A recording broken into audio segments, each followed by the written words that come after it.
Today we are covering the 2025 BRICS Summit set to take place in Rio de Janeiro, Brazil, with the theme Strengthening Global South Cooperation. This summit highlights the push for solidarity among emerging economies. Let's discuss its agenda, India's interest, and the role of Global South under BRICS cooperation. Hello students, this is the fifth lecture in the series of International Relations which we have recently launched on YouTube. Let's start with the topic. First, you need to know what is BRICS. BRICS is an intergovernmental organization comprising 10 countries, that is, Brazil, Russia, India, China, South Africa, Iran, Egypt, Ethiopia, UAE, and Indonesia. The term BRIC was coined by Jim O'Neill in the year 2001, and its founding members were Brazil, Russia, India, and China. The first BRICS summit took place in 2009 in Yekaterinburg, Russia. South Africa joined it in 2010. BRIC became BRICS, that is, South Africa became the fifth nation to be introduced into BRICS. In 2024, four new members were added, that is, Egypt, Ethiopia, Iran, and UAE. And in this year, Indonesia has been added. So you must know the four founding members were Brazil, Russia, India, and China. And the fifth member to incorporate into BRICS was South Africa. And in 2024, four members were added. And this year, there is an addition of Indonesia. And you also must know what is the purpose of BRICS. It is counterweight to G7, that is group of 7 countries, and it is a bloc for global south political and diplomatic coordination. So you must know what is G7. It is a form of advanced economies which was formed in 1975, and its members include USA, UK, France, Germany, Italy, Canada, and Japan. EU also participates in G7 meetings, but it is not counted as a country member. The focus of G7 is on economy, trade, security, and climate change. You must know from the BRICS perspective also, because the theme of BRICS this year is strengthening global South cooperation for more inclusive and sustainable governance. If we want to evaluate the working of G7, the first point we can illustrate is the North-South divide. North means those countries which are advanced, for example, G7 countries. And what is South? These are developing countries like India and China. They are often seen as a counterpart to G20, which includes emerging economies like India. G7 is criticized for lack of representation of global South, and G7 has huge importance in geopolitics, imposing sanctions, giving developmental aid, and making decisions. You must know about what is global South. It is a term for developing or less industrialized countries, and it includes mostly countries from Africa, Latin America, Asia, and Oceania. It is contrasted with global North, which we have already discussed. They are developed industrialized economies like USA, Europe, Japan.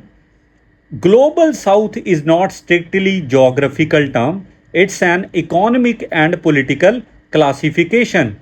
Thus, it becomes important from the UPSC Prelims perspective to know the Global South term was coined by Carl Oglesby in 1969. It got popular after the 1991 Soviet breakup. Global South refers to developing or less developing countries, and Global South countries have high income inequality and lower life expectancy. And the people in these countries are living in harsher conditions.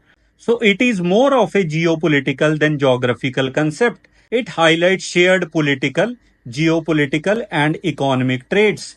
Now let's discuss about the objectives of BRICS. First, it promotes economic growth. Second, it strengthens trade, investment, and infrastructure cooperation. Third, it coordinates in global governance. That is, it advocates reforms in United Nations and International Monetary Fund. It enhances cultural and social exchange. And lastly, it boosts people to people connections. So, what is the economic importance of BRICS Plus?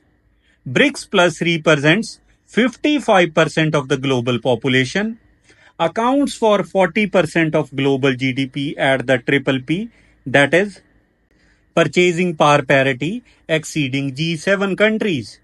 Third, it has a growing role in global trade and investment via New Development Bank. It has $100 billion contingent reserve arrangement which offers financial support during balance of payment crisis. So what is New Development Bank? NDB is a multilateral development bank which was established by BRICS, and its objective is to mobilize resources for infrastructure and sustainable development projects in emerging markets and developing countries. Its initial authorized capital is $100 billion and its headquarters is located in Shanghai, China. You must comment what is the contribution of India in New Development Bank. Next, how BRICS can act as a platform for South-South cooperation. BRICS has diversified representation, that is, BRICS Plus includes Africa, Asia, which boosts legitimacy on global South issues. BRICS can act as a platform for economic collaboration. Intra-BRICS free trade deals, tariff cuts, strong value chain can reduce reliance on the Western supply chain, and it can boost trade and foreign direct investment. BRICS can act as an financial independence tool also. NDB, that is New Development Bank, can act as alternative to IMF and World Bank. It promotes local currencies in trade. For example, UAE India in rupee and dirham. Intra-BRICS trade over $600 billion. And common BRICS currency is under discussion. BRICS can fetch more global governance reforms as it can push for multipolar world, that is, reforms in World Trade Organization, International Monetary Fund, UN reforms, for example, United Nations Security Council. Last, BRICS can go for technology sharing, that is, cooperation in digital payments and renewable energy. For example, India's UPI, China's cross border payment systems. What are the challenges faced by BRICS? First, diverse interest. BRICS has varying economic goals, geopolitical alignments. For example, India Brazil US ties versus Russia China anti West stance. So, new members like Iran and UAE can increase ideological diversity. Secondly, BRICS lacks institutional framework. There is no formal treaty under BRICS, no secretariat or enforcement. It relies on consensus, which complicates the coordination. Third, external pressure. There is sanction on members, for example, Russia, which limits cooperation. So, what is the way forward? Harmonize customs, mutual recognized agreements, reduce non-tariff barriers for the smoother trade. BRICS can directly complement to India's long-term agenda. It can contribute to sustainability, digital leadership, inclusive growth, which can make India enterprise and a key driver of the bloc's future direction, that is sustainability, digital leadership and inclusive growth. So there was a question asked in UPSC prelims. You must try this question and we are giving you 30 seconds to solve this question and your time starts now.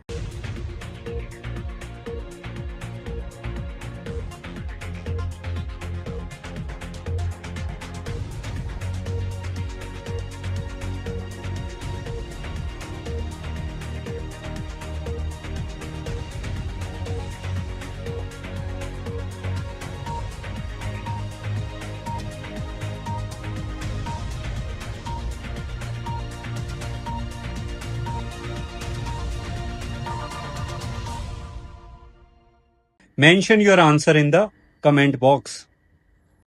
Hope you have find the topic interesting. Do hit share and subscribe the channel. Thank you.